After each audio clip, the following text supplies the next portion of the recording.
Boa tarde, meu nome é Silvio. Eu vou estar trabalhando hoje na aula alguns conceitos muito importantes dentro da linguagem musical e cultura, né?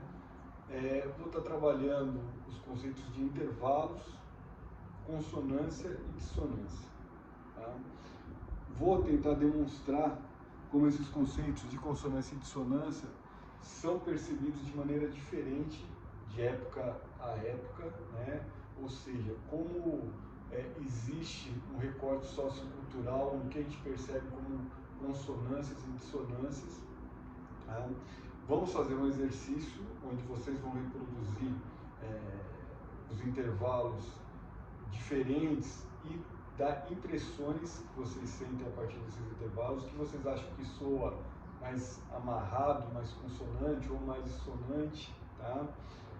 E vão, por fim, gerar um questionamento aqui sobre como vocês percebem isso na música de hoje, ou como vocês percebem no ouvido de vocês, com as referências auditivas que vocês têm hoje de músicas, que vocês ouvem, né? Como é que vocês percebem essas questões dos intervalos, se de repente o intervalo que a gente vai trabalhar aqui, que de uma perspectiva histórica era considerado mais consonante, hoje em dia eu percebo ele de uma maneira mais diferente, mais dissonante. Enfim, vamos ter todo esse tipo de questionamento na aula de hoje, tá? Então, primeiro eu vou começar referenciando um pouco sobre a questão de intervalos, né? O que são intervalos, consonâncias e dissonâncias, para a gente começar esse trabalho. Então, bom, intervalos a gente vai entender intervalos simplesmente como uma distância entre duas notas musicais, tá? Essa distância é sempre medida por uma unidade chamada tom, tá? Mas o que vocês têm que entender é que o intervalo é a distância entre duas notas. Então tem uma nota, tem uma segunda nota, isso é um intervalo musical. No caso, esse daqui é um intervalo de segunda maior, tá? E um ponto importante para a aula de hoje.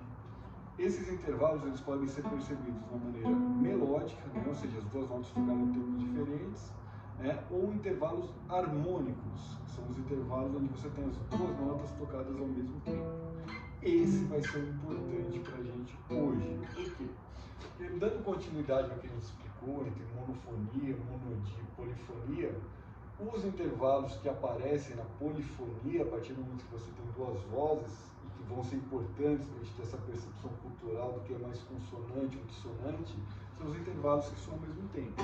É como se eu tivesse uma voz caminhando aqui, outra voz caminhando acima ou abaixo,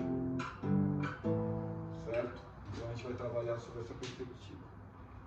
Primeira coisa, a questão de consonância e dissonância, ela tem um elemento físico, natural, que eu não vou estar trabalhando hoje na aula, né?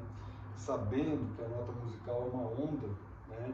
Essa onda, ela é formada por formantes harmônicos, ela tem formantes harmônicos que participam da onda quando você emite dentro do instrumento. Isso acaba gerando uma série harmônica que dá maior batimento ou menor batimento, e que tem uma questão física que acaba gerando essa consonância e dissonância. Entendendo consonância como os intervalos que são mais amarrados, mais juntos, sob certa perspectiva até mais agradável, mais fácil ao ouvido, e a dissonância como intervalos que são mais difíceis, mais afastados, né? Normalmente são intervalos que geram maior batimento, maior estranhamento, né? Enquanto as consonâncias costumam soar mais amarradas, tá? Bom, essa referência de consonância e dissonâncias, elas vão mudando através do tempo, né? Como a gente viu na última aula conversando sobre polifonia e monofonia e monodia, né? Quando você começa a ter duas vozes trabalhando de maneira razoavelmente independentes, né? Não totalmente independentes nesse primeiro momento, porque essas duas vozes andavam muito em paralelismo, né? Mas quando elas começam a ter, você tem realmente duas vozes, o que começou a ter? Essa questão do que soa bonito, agradável, né? Quais intervalos são consonantes. E voltando agora para onde a gente trabalhou historicamente a questão da polifonia, Idade Média, ainda na Alta Idade Média você tem um bom período do canto gregoriano como uma monodia, né? Ou seja, uma melodia, às vezes com várias vozes cantando, mas já a partir do final da Alta Idade Média você começa a ter o organo, que era uma polifonia, você tinha duas vozes. Essas vozes, a princípio, que era considerado agradável, consonante, são intervalos que são, dentro da perspectiva da própria física, intervalos realmente mais consonantes, com séries harmônicas mais próximas. São os intervalos de quintas, quartas e oitavas. Tá? Então, essa primeira construção polifônica dos intervalos, você tem uma melodia aqui, no caso, né? Estou fazendo agora, uma Ré, né? Você poderia ter uma dobra acima, quintas, né? Esses intervalos eram considerados agradáveis, eram intervalos considerados consonantes. Quartas são inversões de quintas, né? Elas têm uma sonoridade muito parecida, né? E as oitavas são as mesmas notas tocadas em oitavas diferentes, né? Durante muito tempo isso daqui foi a matéria-prima da construção polifônica, os intervalos de quartas, quintas e oitavas. A partir do segundo momento, você começou a ter movimentos não tão paralelos, começou a ter movimentos contrários, movimentos oblíquos que acabaram gerando outros intervalos. E dentro desses intervalos, acabou aparecendo muito e começou a ser mais utilizado os intervalos de terças e sextas, que também são inversões, né? Desse tipo de sonoridade aqui, né? Fazendo a mesma melodia, né? Tipo de movimento aqui, né? Ou eles no começo nem apareciam tão diretamente, mas com um movimento contrário, né? Por exemplo, eu tenho intervalo de sexta, passando por um trítono, né?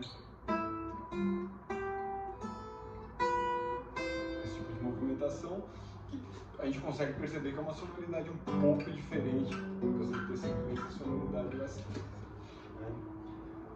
E esse tipo de movimento que acabou gerando essas terças, com o tempo, essas terças acabaram sendo os intervalos predominantes, né?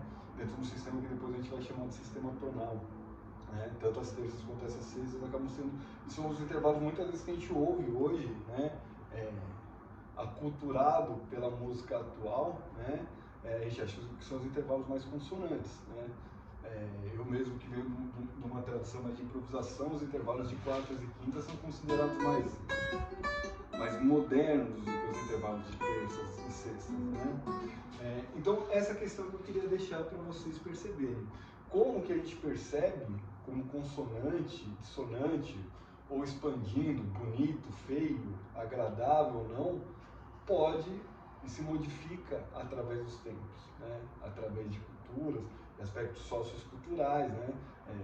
Às vezes aspectos políticos vão mudando, essas coisas acabam mudando o referencial cultural que a gente tem do que é mais agradável ou não.